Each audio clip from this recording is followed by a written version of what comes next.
Joe Biden is a compassionate, personal, and decent leader that when the going gets tough is always there standing with those in times of need. Joe is a good man who cares deeply about his fellow Americans and our great nation. That's why the International Association of Firefighters is endorsing Joe Biden for President of the United States. You just heard from the largest firefighters union in the country and their endorsement of Joe Biden's presidential run today. The union represents more than 300,000 firefighters across the United States.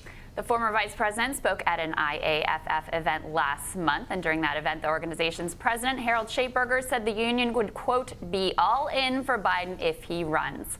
Joining us to expand on why he believes Biden is the one to take on President Trump is Harold Schaitberger. He's joining us live from Pittsburgh, where Vice President Biden will have his first official 2020 campaign event. Harold, welcome back to Rising. Great to have you, sir. Why did you all decide to jump in so early here? Well, thank you for having me back, and it's good to be with you. Well, as I said before, if the Joe Biden decided to get into this race, which we certainly were encouraging and hoping and planning for, then we'd be all in. And it's really simple with our union, Crystal. We're a loyal group, and this is all about performance. And the fact of the matter is that Joe Biden has been a consistent and strong advocate, supporter on behalf of firefighters, but all working families, all workers, throughout his entire career. He has a track record of delivering. And we're a group that measures it pretty straightforward. You stand with us, we'll stand with you. You have our back, we'll have your back.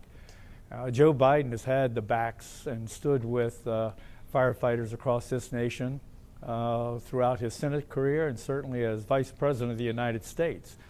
And so we're now prepared to stand with him. And we believe that Joe Biden is who can connect with workers, who can has a voice that resonates with workers.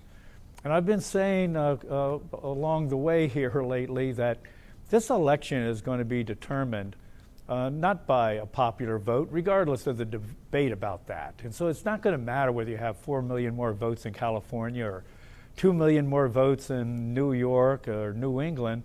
This is about can you get 270 electoral votes. And that starts right here in Pennsylvania, up through Ohio, Michigan, Wisconsin, Iowa.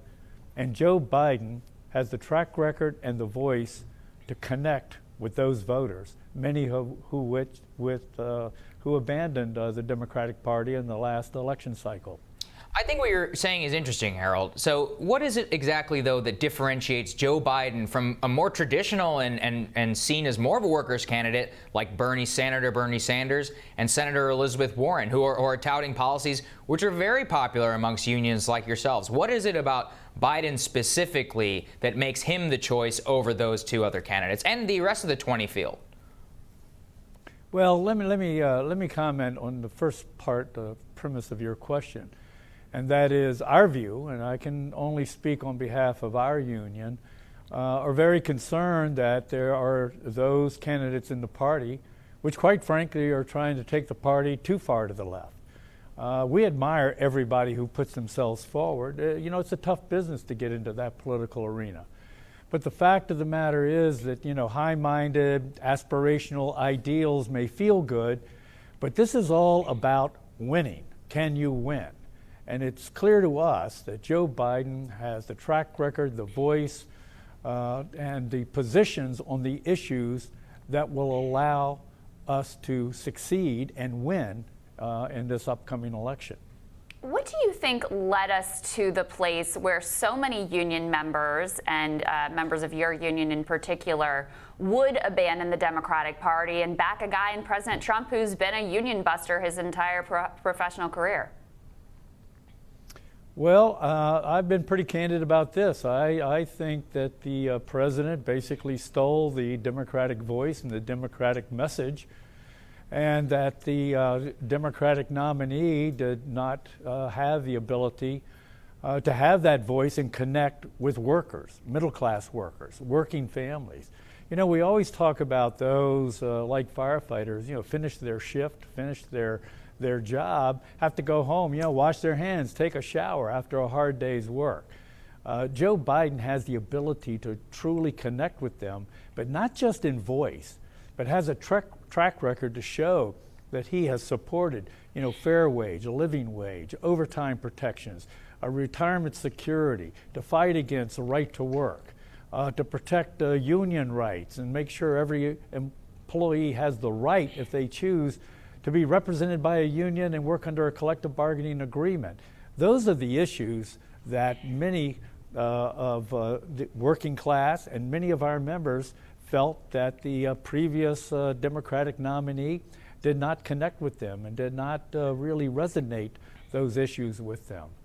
So I believe that it's clear to us Joe Biden will do that because that's who he is. He is genuine, and he will genuinely connect with those workers and working families, and I believe that many of them who left will come home.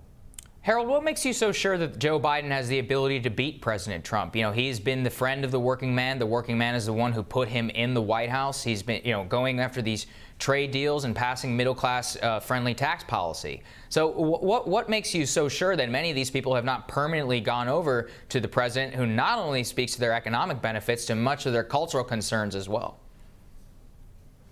Well, I do want to answer your question, but right now I'm going to avoid being critical, unnecessarily critical about the president. Our focus is going to be, does Joe Biden have the track record, the ability, and the voice to be able to represent the working class, the middle class, union members? It's clear to us that he does.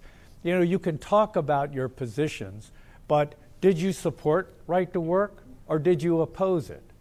Did you stand for taking away the union rights of federal workers, or do you support it? Do you want to make sure that every worker truly has the ability to be represented by a union if they choose to, or did you oppose it? Did you celebrate the Janus decision of the Supreme Court that tried to kneecap and cripple public workers, or did you oppose it?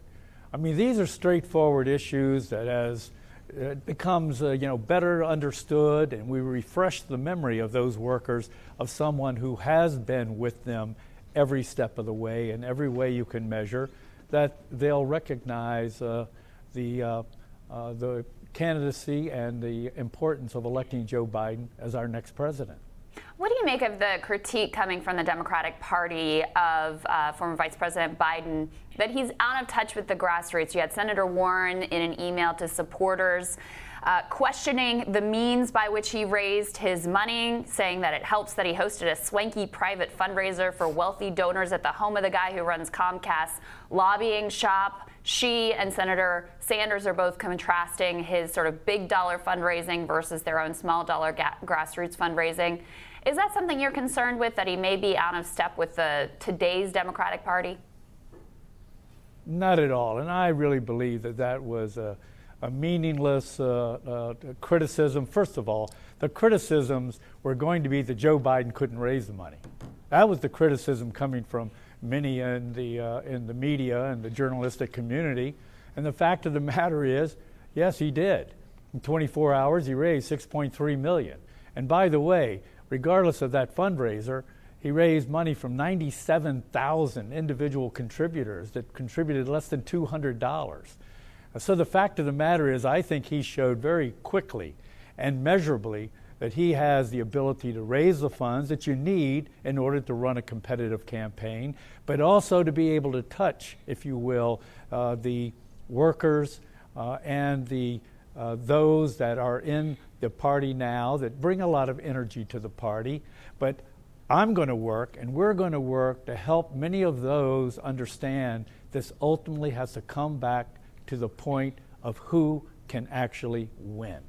And Joe Biden is that candidate. So, Harold, Joe Biden is essentially, he's calling himself the Obama-Biden Democrat. We haven't heard many of the policy specifics that he's going to be running on. Do you view the Obama presidency as a success for workers on the aggregate? And if it is, then why did so many of the voters abandon President Obama and former Vice President Biden's call to vote for Hillary Clinton in 2016? Why is it better for workers to continue to go back to a policy which they seem to have rejected in 2016? Well, let me just speak again for the members in our union and the firefighters that make up that membership. The fact of the matter is that our membership supported Barack Obama in his first election, and they supported him in his re-election. Unfortunately, the candidate that followed, Hillary Clinton, seemed to abandon the voice and the connection and the issues that were critical to not just firefighters, but workers in general. I think that the Obama administration was a success on balance. First of all, I recall that when he took office, he was handed the absolutely worst economic crash that had occurred since the 1930s. And faced with that, I believe he did a terrific job in helping to put the economy at least back on a track and start to save some of the industries, and providing, for example, for firefighters, the Grants and Safer program that saved 14,000 jobs, kept 14,000 firefighters riding those rigs in communities all across this country.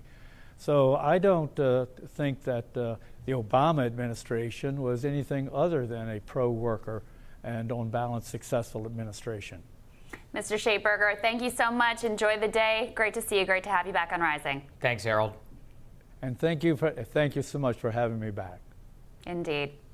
Next up on Rising, Young Turks co-host Anna Kasparian has not held back when she talks about the current 2020 Democratic primary field. So she shares her opinions on Mayor Pete's policy platforms, Joe Biden's lane in the election, and the importance of a free press as Rising rocks on.